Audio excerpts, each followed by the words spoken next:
டேய் என்னடா பண்ற? அக்கா சாக்லேட்டுக்கா. ஆமாக்கா. சாக்லேட்டா? பொய்யா தானே சொல்றீங்க? இங்க பாருக்கா 90s கிட் சாக்லேட். எப்படா வாங்குனீங்க? இங்க பாருங்க. இங்க பாரு சகி. இப்படிதான் இருக்கும்ல. இதுதான் இழந்த அடை. எனக்கும் தம்பிக்கு ரொம்பவே பிடிக்கும்.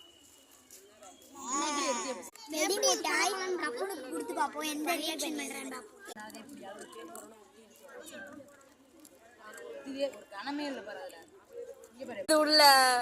என்ன பண்ணுதுடா? சின்னதா இருக்கு. அம்மா ஒரு 2 செகண்ட்ல பிடிச்சிருக்கா. அதே அப்படி லைட்டா வெடிக்குது. गाइस அடுத்த வீடியோல சந்திப்போம். பை.